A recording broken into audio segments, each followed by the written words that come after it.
Oke, halo semuanya. Kembali lagi bersama saya, Muhammad Ilyas. Di dalam kesempatan kali ini, saya akan mengajak teman-teman untuk belajar bareng lagi bersama saya mengenai kecerdasan buatan. Nah, sekarang kita akan masuk ke dalam chapter 4. Nah, di sini ada yang namanya klasifikasi teks.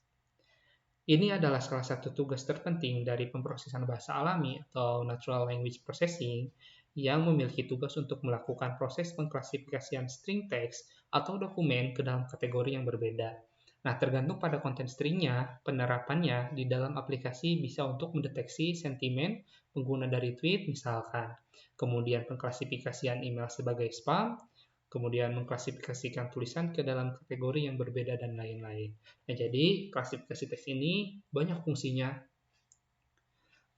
Beberapa fungsi sudah saya sebutkan, seperti sentimen pengguna dari tweet, kemudian mengklasifikasikan email sebagai spam. Jadi, nanti kita akan proses bahwa melihat klasifikasikan teks ini masuk ke dalam spam atau bukan, misalkan. Contohnya seperti itu ya.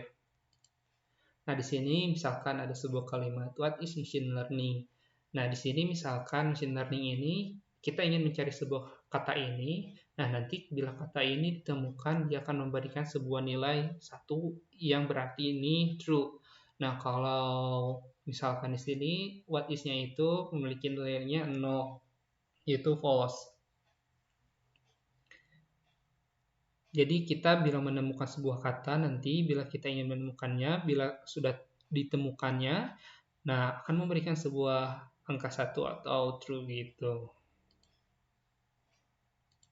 Nah, di sini ada sebuah contoh kasus terhadap pengklasifikasian bunga. Nah, klasifikasi bunga ini tidak bisa menggunakan metode machine learning ini karena tidak semua bunga memiliki ciri-ciri yang sama dan bisa memberikan data noise bila klasifikasi bunga ini menggunakan metode machine learning ini. Nah, karena contoh anggrek berwarna ungu dengan jumlah kelopak 5 misalkan ya.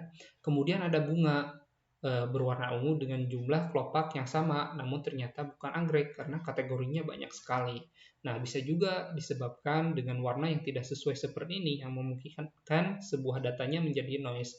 Jadi kita perlu metode machine learning lain. Mungkin kita akan bahas di video berikut-berikutnya lah insya Allah. Nah, di sini ada pembelajaran mesin pada teks kata di YouTube. Jadi, menggunakan teknik Big of Words pada klasifikasi berbasis teks dan kata terhadap proses pengklasifikasian komentar yang ada di internet sebagai spam atau bukan.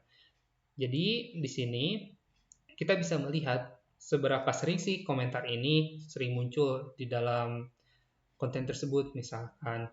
Nah, bila konten tersebut sering muncul, komentar tersebut sering muncul, berarti komentar tersebut merupakan spam gitu, atau spam. Nah, sekarang di sini ada yang namanya vektorisasi data. Nah, jadi vektorisasi data ini merupakan pembagian dan pemecahan sebuah data untuk melakukan sebuah perhitungan. Nah, vektorisasi ini juga dapat melakukan pemetaan ke dalam integer tertentu, seperti jika kita mempunyai array yang cukup besar, maka setiap kata atau data yang cocok dengan slot unik ke dalam array-nya gitu. Jadi maksudnya array ini bisa bentuknya itu teks, video, kemudian image. Nah, nanti kita akan berikan sebuah nilai array di dalamnya berupa angka misalkan 0.1 kemudian 0, berapa gitu misalkan. Nah, di sini ada yang namanya vektorisasi data teks. Nah, sebelum melakukan kegiatan analisis data teks perlu dirubah terlebih dahulu ke dalam bentuk data numerik dengan menggunakan teknik vektorisasi data teks. Nah, teknik yang bisa dipakainya yaitu back of words, kemudian TF-IDF, dan word embedding. Nah, di sini ada 3 ya tekniknya itu dari vektorisasi data teks ini. Nah, di sini ada yang namanya back of words. Jadi, ini adalah salah satu metode yang paling sederhana untuk mengubah data teks menjadi vektor yang dapat dipahami oleh komputer. Jadi, karena komputer itu tidak bisa memahami bahasa yang kita pakai. Jadi, maka dari itu kita harus mengubahnya terlebih dahulu menjadi sebuah vektor. Nah, metode ini sejatinya hanya menghitungkan frekuensi kemunculan kata pada keseluruhan dokumen. Kemudian dari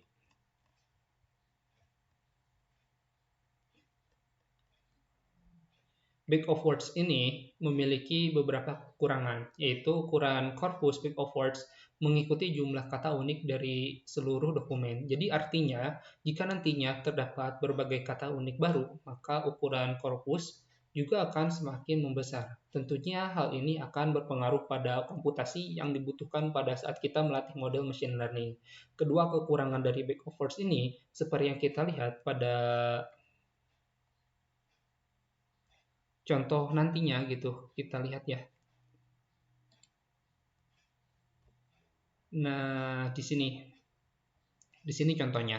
Misalkan review 1 makanan di sini gurih dan enak. Nah, review 2 makanan di sini biasa saja. Nah, kemudian review 3 di sini makanan di sini hambar dan tidak enak. Nah, penggunaannya nanti kita akan seperti ini. Kita susun ke bawah, kemudian kita buat vektor. Mana sih yang sering muncul? Misalkan makanan, kita tandai dengan nilai 1 yang sering muncul. Gitu. Yang munculnya di mana gitu. Kita beri tanda gitu, kemudian di sini kekurangannya. Nah, seperti ada banyak angka 0 dalam vektor kita, misalnya. Di sini nih, kita banyak angka 0 ya. Nah, kondisi ini biasa juga disebut dengan sparse matrix. Hal tersebut harusnya kita hindari karena model harus menemukan informasi yang sedikit dalam ukuran data yang besar. Jadi yang tentunya juga akan membutuhkan proses komputasi lebih tinggi. Nah, kemudian kekurangan dari Bag of Words ini, Bag of Words menghilangkan konteks kalimat akibat tidak memperhatikan urutan kata. Itu kan tidak memperhatikan urutan katanya. Oke, kita lanjut ke materi selanjutnya. Di sini ada yang namanya TF-IDF. Ini merupakan singkatan dari Term Frequency dan Inverse Document Frequency. Cara ini digunakan untuk memperhatikan apakah sebuah kata tersebut cukup informatif atau tidak. Dengan kata lain, TF-IDF ini membuat kata sering muncul memiliki nilai yang cenderung lebih kecil, sedangkan untuk kata yang semakin jarang muncul akan memiliki nilai yang cenderung lebih besar. Nah, istilah kata stop words sering digunakan untuk kata yang sering muncul seperti kata hubung yang, di, akan, dengan, dan lain-lain.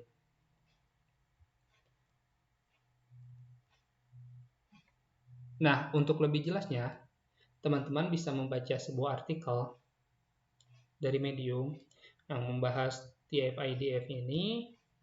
Di sini, ini merupakan tulisan dari Bang Afandi Fahri Zain, seorang data antusias. Di sini, jadi TF-IDF ini merupakan sebuah dua proses, yaitu term frequency atau TF dan inverse document frequency ya. Jadi TF-IDF ini merupakan sebuah dua proses. Nah, term frequency atau TF ini menghitungkan frekuensi jumlah kemunculan pada sebuah dokumen. Karena panjang dari setiap dokumen bisa berbeda-beda, maka umumnya nilai TF ini dibagi dengan panjang dokumen atau jumlah seluruh kata pada dokumen. Rulesnya seperti ini ya. Nah, kemudian kita bila sudah melakukan TF ini, nanti kan muncul nih nilai-nilainya dengan perhitungan dari rumus ini. Nah, kemudian kita lanjut ke rumus selanjutnya. Di sini inverse document frequency atau IDF. Sini rumusnya seperti ini, kemudian nanti digabungkan akan menghasilkan nilai seperti ini. Nah, di sini kita lakukan penggabungan ya, term frekuensi dan inverse document frekuensi. TF-IDF-nya baru. Nanti bisa menghasilkan nilai seperti ini ya, teman-teman. Untuk lebih jelas, teman-teman bisa kunjungi artikel ini.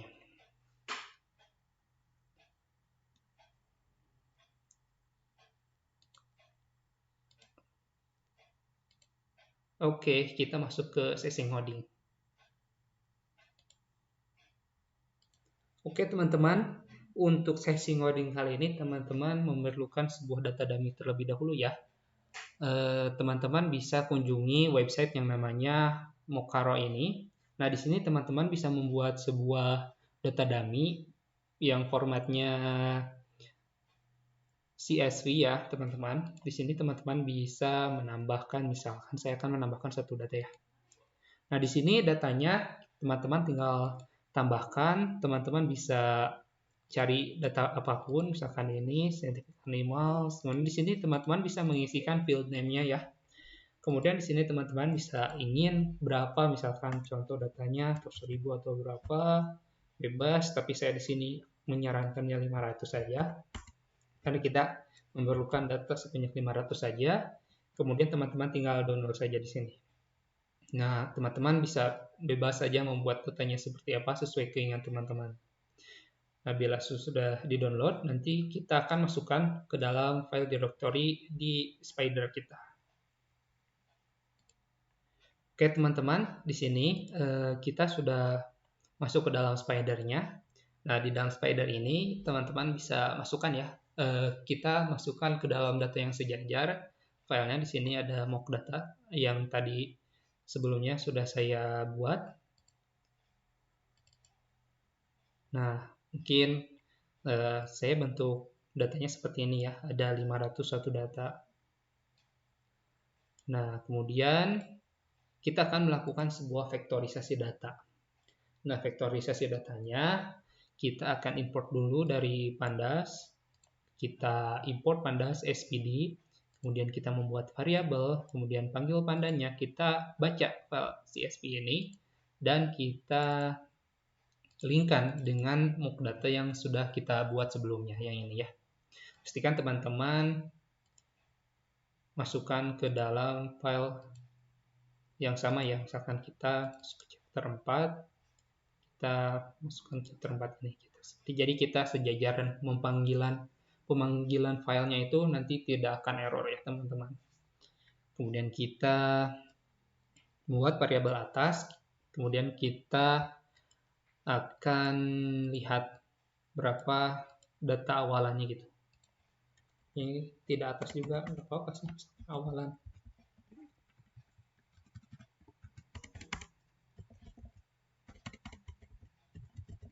Seperti ini. Kemudian kita melakukan import dari scikit-learn, kemudian kita panggil metode atau library yang namanya feature extraction, kemudian kita panggil text, kemudian kita import yang namanya count vectorizer. Nah, jadi kemudian kita membuat variabel yang namanya vectorizer ini, kita panggil untuk memvektorisasi datanya. Nah, kita karena ingin membuat vektorisasi data, di sini kita buat variabel defect yaitu data vektorisasi, kemudian kita panggil vectorizer-nya, kemudian kita masukkan yang namanya stock name. Di sini kita print. Coba kita di sini aja lah, kita satu-satu aja. Coba. Nah, di sini ya. Kita akan sudah memunculkan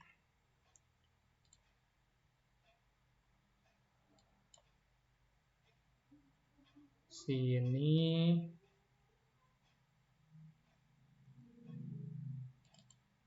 Nah, data frame seperti ini. Ini dari head-nya, mock datanya. Oke, ini datanya yang dari awal, mulai dari 0, 1, 2, 3, 4. Nah, di sini import scikit-learn-nya seperti tadi, kemudian kita jalankan ini. Nah, di sini kita menghasilkan seperti ini ya, teman-teman.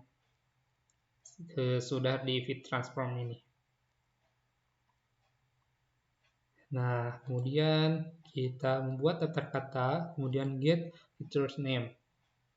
Kita panggil juga dari variabel ini. Kita akan mengambil sebuah namanya dan akan divektorisasi.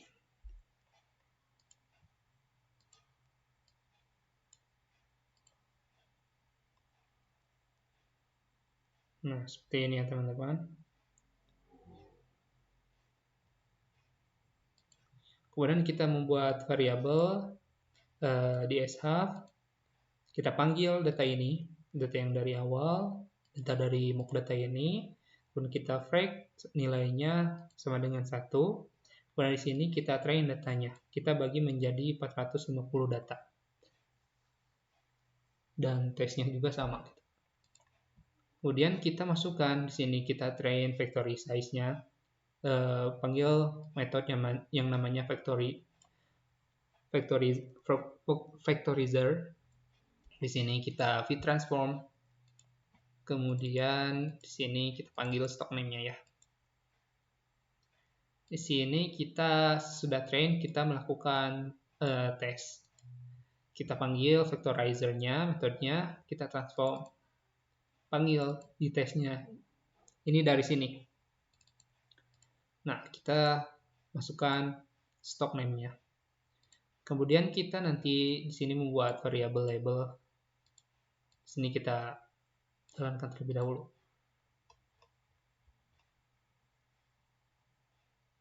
Nah, seperti ini ya. Dan di sini data train label dengan mempassing sebuah date train stock market.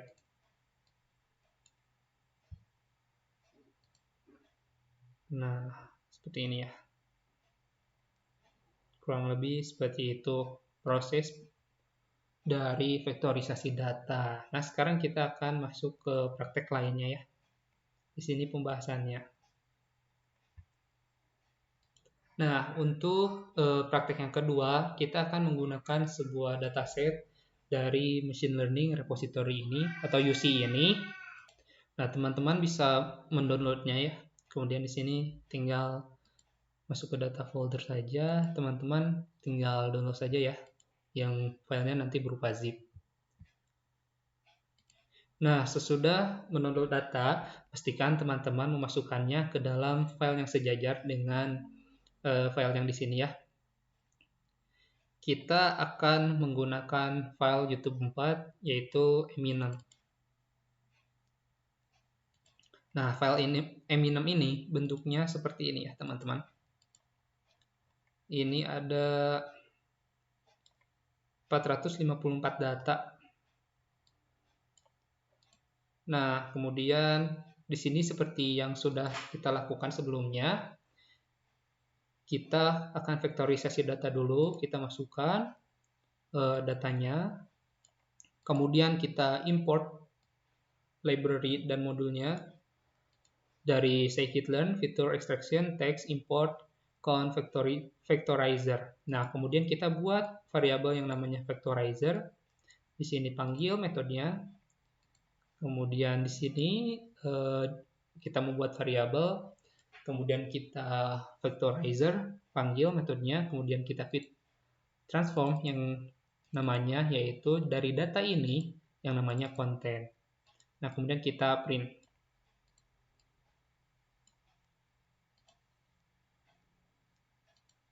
Sebentar.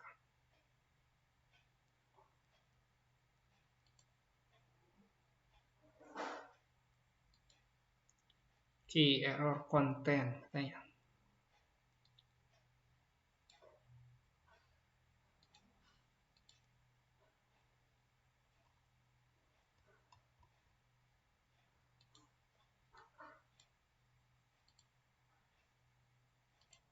Nah, seperti ini bila di print ya, teman-teman. Kita hapuskan dulu.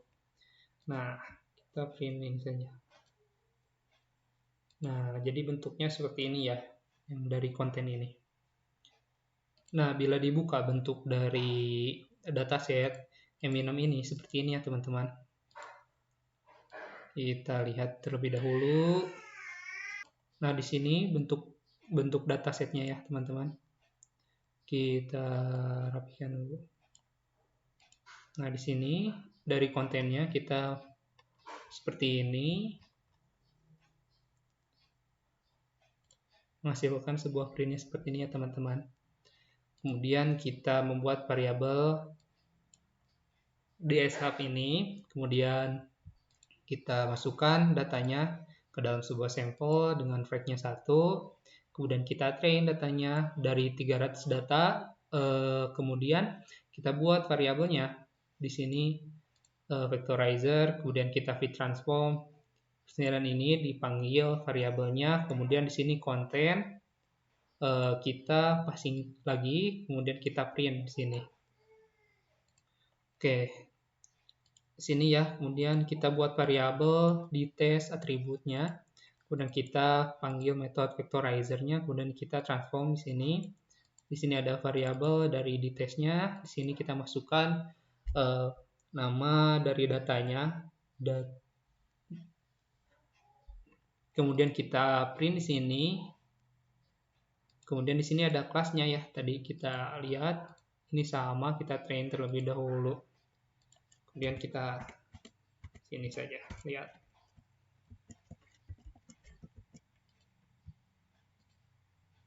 Nah, menghasilkan datanya seperti ini ya, teman-teman. Di sini dari hasil dari train label dan dari di test label ini menghasilkan datanya seperti ini ya, teman-teman. Nah, kemudian kita setelah melakukan sebuah vektorisasi data, kita akan mencoba dengan metode decision tree dan SVM ini ya. Kita akan menghasilkan nilainya berapa gitu. Nah, kita coba dulu di sini.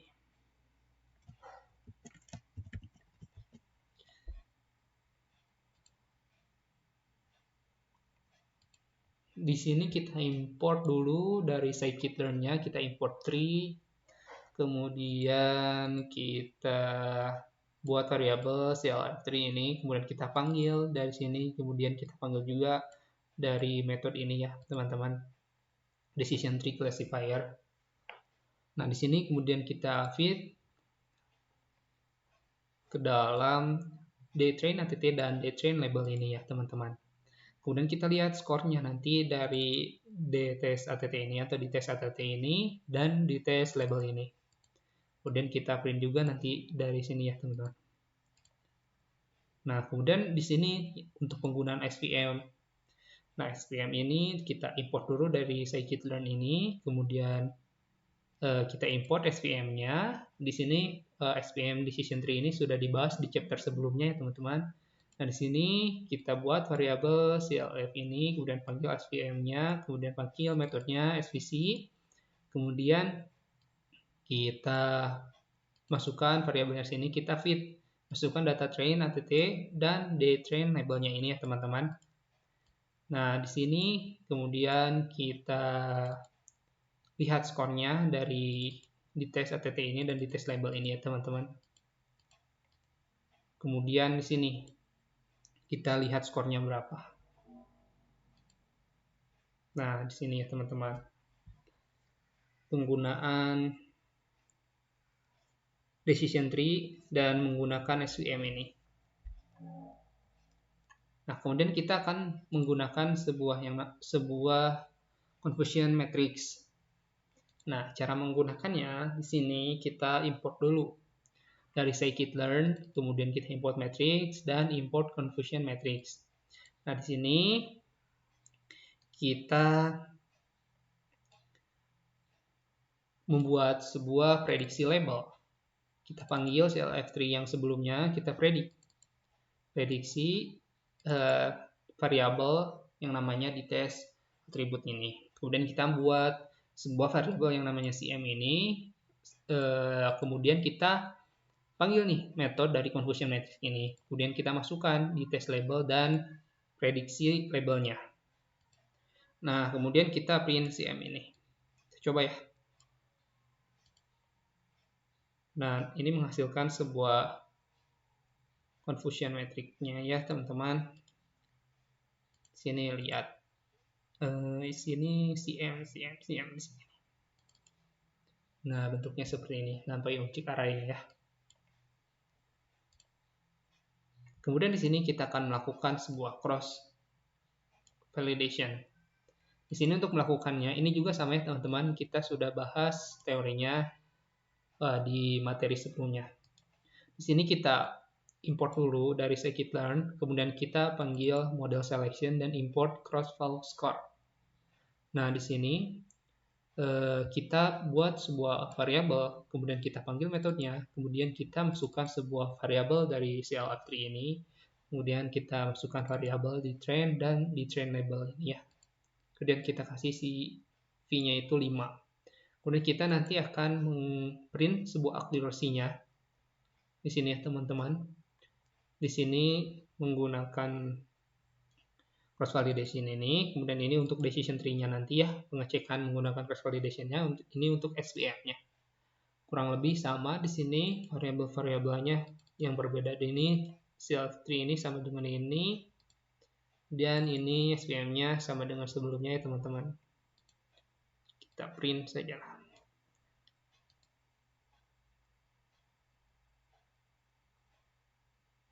Nah, di sini kurang lebih seperti ini ya teman-teman hasilnya. Kemudian di sini kita akan membuat sebuah pengamatan komponen informasi. Di sini untuk pembuatannya kita kasih di sini variabel max feature OPTS ini, optional ini, dan kita kasih range-nya. Estimatornya juga kita kasih range-nya. Nah, di sini kita buat variabel params, kemudian kita panggil dari numpy, dan panggil method empty. Kemudian kita len max feature OPTS ini atau optional ini kita kalikan dengan estimator optional ini.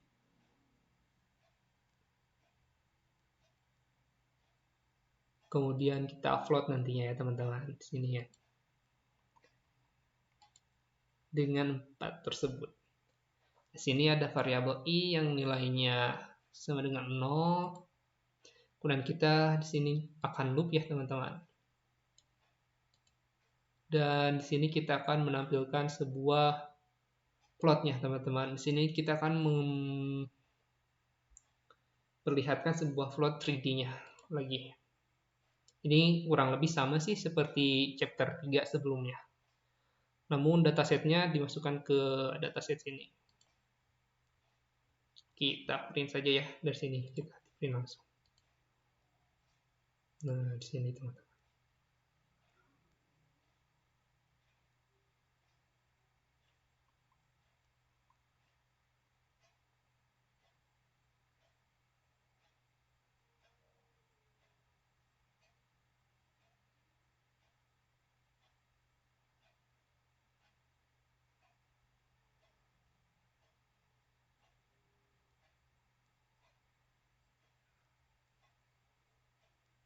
Nah, seperti ini ya teman-teman. Kita menghasilkan sebuah plot 3 dimensi lagi seperti sebelumnya.